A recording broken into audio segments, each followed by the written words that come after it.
আমি আমি সত্যি কথা যেটা আমি একটু ওপর থাকলে মানুষের সাথে কথা কম বলি।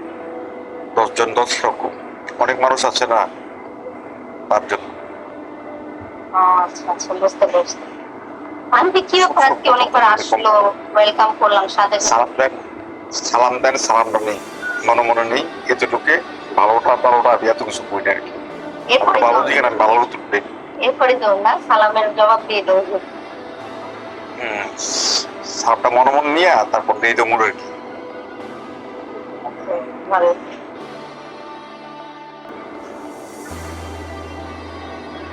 তারপর আপনার বাসায় কি রান্না হয়েছে, কি খাবেন? তো বিদেশের বাড়ির দামি দামি খানা থাকবে। বিদেশি বাড়িতে কি হয়েছে, আপনারা তো রান্না করতে পারেন। বিদেশি প্রবাসী ছেলেরা অনেক ভালো শেফ, রান্না করতে পারে। আপনি বলছে আমি ওর মাংসটা ভালো মতো রাঁধতে পারি না, আরেকজন রেঁধে দিয়ে যায়, কেমন রাঁধতে এটা বুঝতে পারি না।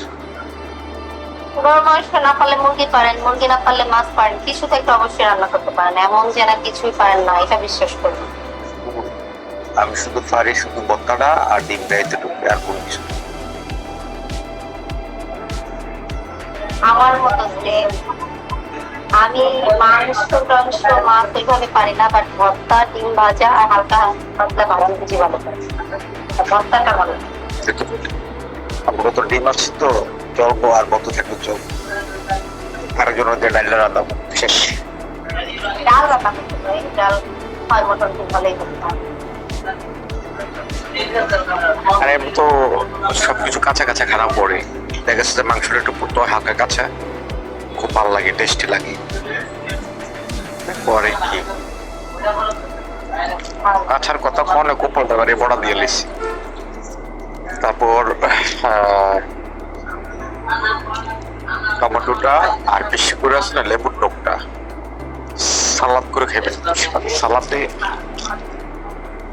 চাটনিটা খান না, ওই যে অনেকে যে টমেটোর চাটনি খায়।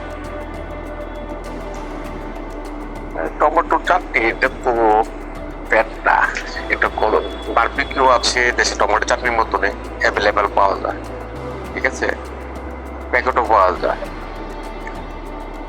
আর তারা বেশিরভাগ একটা সালাদ ইউজ করে, বারবিকিউ সালাদটা তারা অতিরিক্ত খায়, কাঁচা কাঁচা সবকিছু কাঁচা কাঁচা খায়।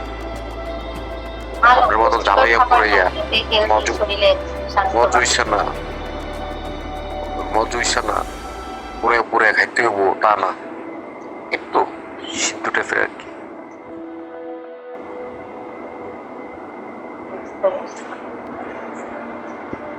তারপর বাড়িতে আজকে কথা বলছিলেন? বাসায় আসলে 2 দিন ধরে কোনো যোগাযোগ করতেছি না, বর্তমানে একটু অফ আছে আর কি।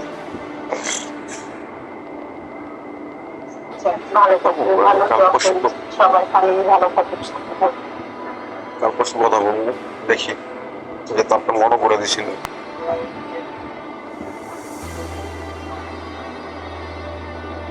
না আমি মনে করি এখানে যারা আসছে, হ্যাঁ বিনোদনের জন্য আসে, কিছু ডায়মন্ড এরা কনফিউজেন্ট ভালো কিছু আদার্সের জন্য না। ভালো লাগে যাকে র্যান্ডমলি থিঙ্কিং করে, বা ঠিক আছে, কিন্তু সবার আগে তো নিজের ফ্যামিলি। আমি সবসময় আমাদের সবকে একটা কথা বলি, যারাই সিঙ্গার হোক বা অ্যাজ ফ্রেন্ডলি, আগে নিজের ফ্যামিলি দেখো, নিজের টেক কেয়ার করো, নিজে ঠিকঠাক মতো খাও, বাকি তারপর ভালো লাগবে সময় কাটাতে, ঠিক আছে, অনলাইন আসলে যাকে ভালো লাগতেছে আর ইতিহাস তো বহুত আছে, ইতিহাস আছে, ইতিহাস ছাড়া কি কোন কিছু হয়? ওই এলাইছেন আর কি আপনি কোথাও রাগার আগে আর কি, রাগ করে ফোন দেবে আর কিন্তু কার কোনো কিছু না।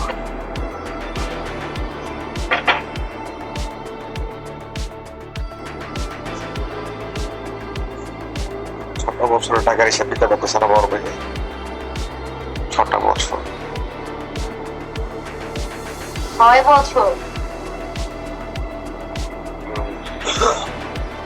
6টা বছরের হিসাব দিতে পারতেছে না, কি করছে টাকা পয়সা? মানে 6 বছর ধরে ফ্যামিলিকে টাকা পয়সা দিয়েছেন, এগুলোর কোনো হিসাব দিতে পারতেছে না?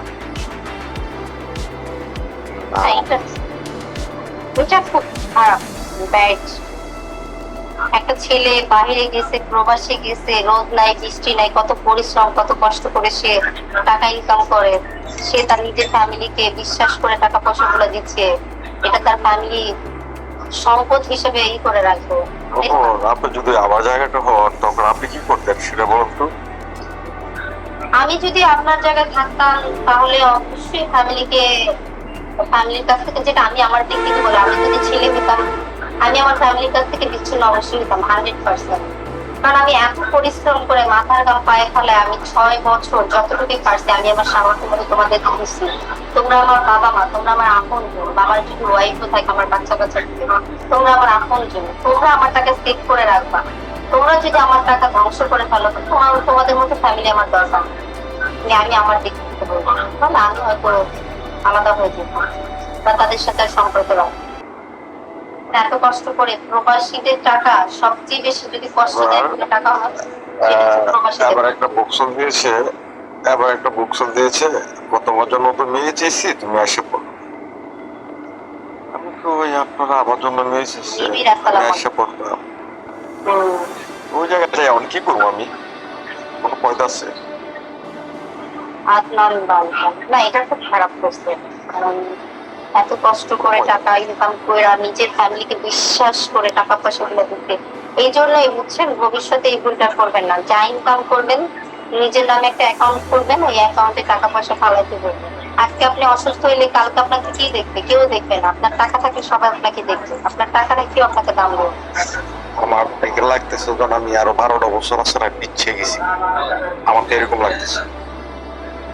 সমস্যা নাই, ইনশাল্লাহ আবার সবকিছু হয়ে যাবে। টেনশন করেন না, ঠিকঠাক মতো কাজ করেন, নিজের ফ্যামিলিকে সবকিছু দিয়েন না, নিজে কিছু গচ্ছিত রাখার চেষ্টা করেন, কিছু নিজের জন্য রাখেন। ওইটাই হচ্ছে আপনার ভবিষ্যৎ। যখন আপনি কোনো প্রবলেমে পড়বেন আপনার টাকা দিয়ে আপনি সব প্রবলেম সলভ করতে পারবেন। ওই গাড়ি কিনে দিচ্ছে, বলছো যে গাড়ি লাগবে, দিলাম গাড়ি কিনে দিলাম। ওই যে বড় ভাইয়ের কথা বলতেছি, ওরা গাড়ি লাগবো, গাড়ি কিনে দিলাম। যাক কেন বড় লাগবো, জায়গা কিনছে, ওই জায়গাটাকে দিলাম। সেরে যে আমার অ্যাকাউন্টে টাকাটা কই গেল, আমার এটিএম আদর করবো তারা হিসাব দিতে পারতেছে। এই ভুলটা করবেন না কেএফসি, এই ভুলটা করবেন না। যতক্ষণ পর্যন্ত নিজের মারে, নিজের ফ্যামিলি, নিজের বাচ্চা কাচ্চা বড় যতক্ষণ দিবেন ততক্ষণ পর্যন্ত আপনাকে সোনার টুকরা করে রাখবে, আপনাকে এই করে রাখবে। যখন আপনার সবকিছু শেষ হয়ে যাবে তখন আর আপনাকে পাত্তা দিবে। এই জন্য সবকিছুর মধ্যে নিজের জন্য কিছু জমানো টাকা রাখবেন, যাতে পরবর্তীতে আপনাকে কেউ চাইলেও ফালাই দিতে না পারে। বুঝতে পারছেন? নিজের সব অস্তিত্ব দিয়ে দিবেন না নিজের ফ্যামিলিকে। যে ভুলটা করছেন 6 বছরে, এই ভুলটা করলেন না ভবিষ্যতে। এখনো বয়স আছে, এখনো সময় আছে, এখনো যথেষ্ট পরিমাণ নিয়ে আছে। এখন যতটা থাকতে পারবেন ভবিষ্যতে আর 5 বছর পারবেন না। তো এই বয়সটাই কাজে লাগে, ভালো কিছু হবে ইনশাআল্লাহ। যার কেউ না আছে তারা আল্লাহকে অলস মাথা রাখে।